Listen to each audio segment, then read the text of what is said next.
So if you are looking for a really cool place in the middle of the city beautiful, I think we found it for you. I'm Klaers, host of American Dream TV, and we are going to check out the Mills Gallery.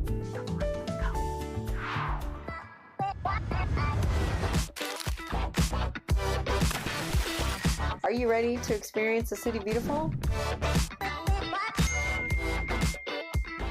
Welcome to Living in Orlando with me, Klaers. Good morning. How are you doing today? I'm doing good. I'm Rue. How are you? Juan Pablo. Nice to meet you, Juan Pablo. So we are in such a cool space here at the gallery. I would like to know how you ended up at Mills Gallery. Tell us a little about your story. To make a long story short, I moved from corporate America to the arts and culture side of the spectrum. I did that transition, trying to find my passion.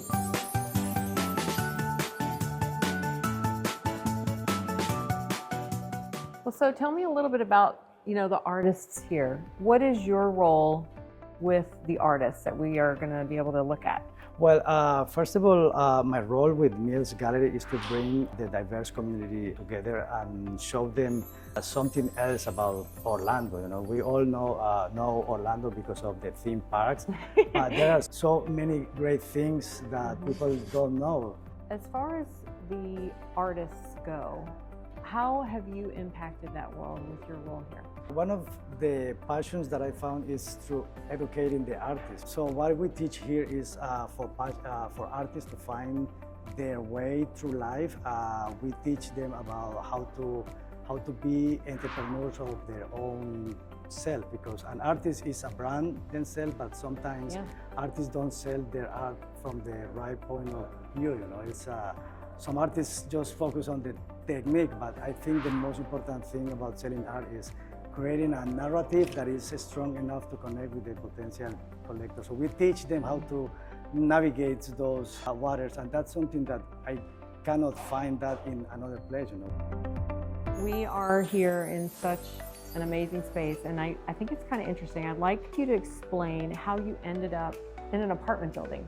What was it that created this space for you? Was it the apartment, or did you guys come after it? How did this space occur?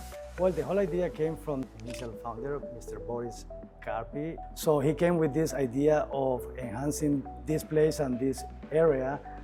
And it worked perfect. It's turning a decade now, and we are stronger in going into a transformation. But I think that's a good question for Boris. It's about people helping people. Oh, perfect. Let's go meet Boris. Yeah, let's go.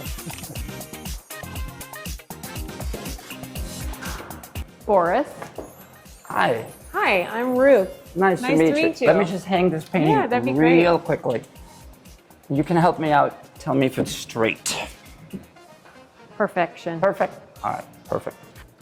How did this become a gallery? So this was never meant to be a gallery. This is the lobby of a luxury apartment building. And when I applied in 2015, and I said to them, look, it's called the Gallery at Mills Park. Right. Why don't we make it a real gallery, And so the guy who hired me, Dustin Gregg, he was the manager at the time.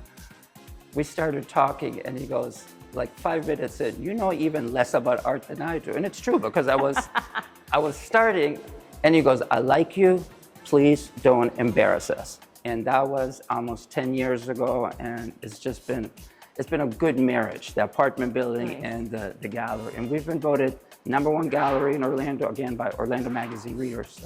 So you were voted that in 2023 and 2024? 24 and 25, and then 22. So we've won 3 times. Nice. That's awesome. That is beautiful. So Boris, this looks like it's telling us a story.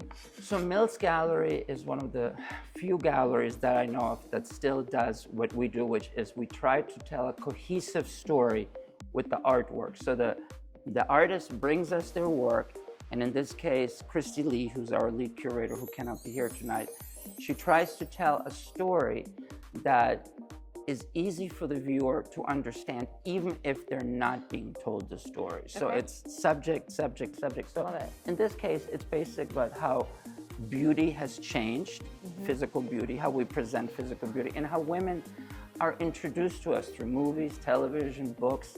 And as you can see, some of these women are perfect, and some of them are not.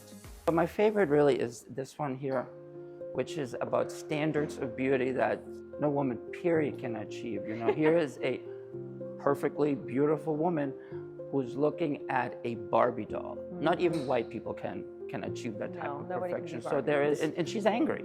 She's questioning why. So we try to tell a story that's cohesive, that even if there was no narration, people could tell anyway. What I always tell artists, though, as I said, if somebody says your art is nice, you failed. Because if it's really nice, they're gonna buy it. And if they're not gonna buy it, they better hate it. Because if they hate it, they're not gonna forget it. It's a worm in their head. They might come back. And we've had many sales with people who've come back because they can't get a painting out of their heads.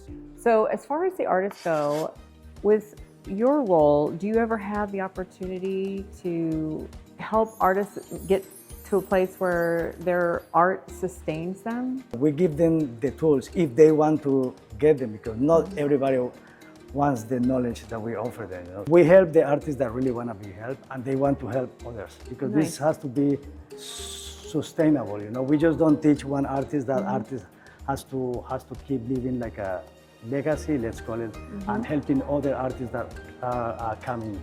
Cases like where we have an artist, his name is Juan Pablo, and because of this, the solo exhibition that he had here, he was chosen to have a solo show at the Orlando Museum of Art, which is he's going to be the first Colombian humanitarian photographer. So, so that's how we try to help. Amazing. Another case is Daniela Garzon.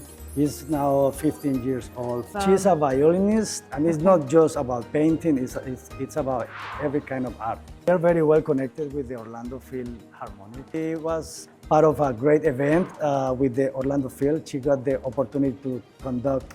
It's one of her dreams is becoming a director.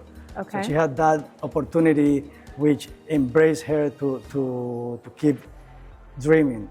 So you're really working hard to give the artists a space to become more whole and still be able to express themselves through their art while they're able to sustain their life. Correct. That's a great description. I'm curious as far as, so you've been here for 10 years, and as far as your journey to get to this space, where did your journey begin?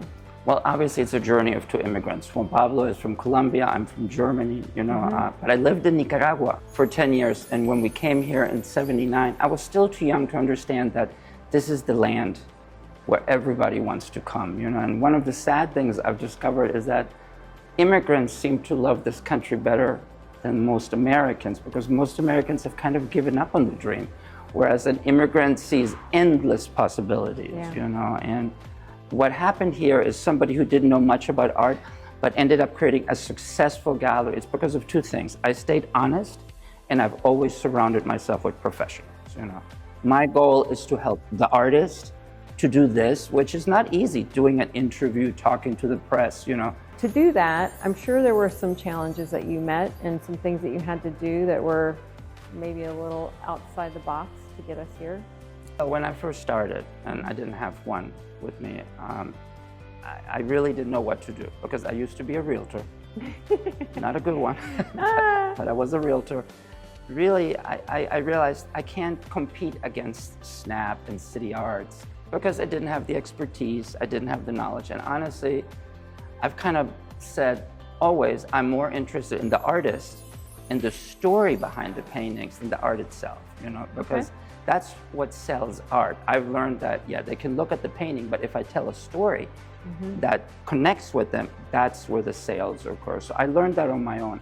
I think the biggest hurdle was my ego, making sure I wasn't competing with other people, that I was only competing against myself. Well, so I think it's kind of interesting that you talk about being authentic, because what you're looking at in these artists is a way for them to express their authenticity to us. Yeah. One thing that's interesting, we all love good reviews, right? Sure. But I kind of get really preoccupied with the negative reviews. Our first review, they slammed me. They called this a galabbery, a gallery in a lobby. And then somebody said to me, Boris, they invented a word for you. And when you Google Galabri, we come up.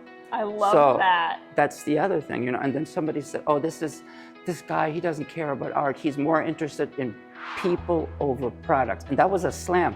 But I love pop, people over products. I am definitely more interested in the artists. I love that. But the rest of the team, they're all professionals. It's a good balance. It's a good balance, a good I love marriage. that.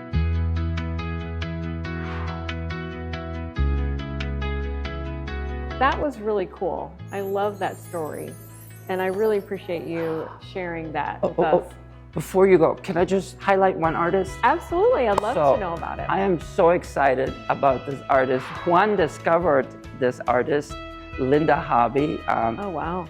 I hope she doesn't mind. She's 80 years old. She creates these beautiful bronze figures. Wow. Right, so it was one of the 8 artists that were chosen for his exhibition, the Win-Win exhibition. You know? Oh, right. And she was our best-selling artist.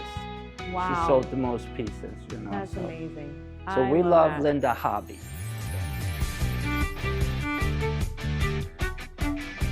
It's been such a pleasure talking to you. Well, thank you guys so much. It was such a pleasure. Thank you, Boris. Thank you, Juan Pablo.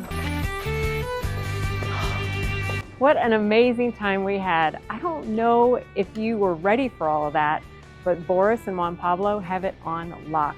Here at the Mills Gallery, they are searching for talent that is little known, maybe a little famous, but they really like the artist first. And I love that. That is what the American dream is all about. Finding people and letting them be all that they are meant to be. So until next time, take joy.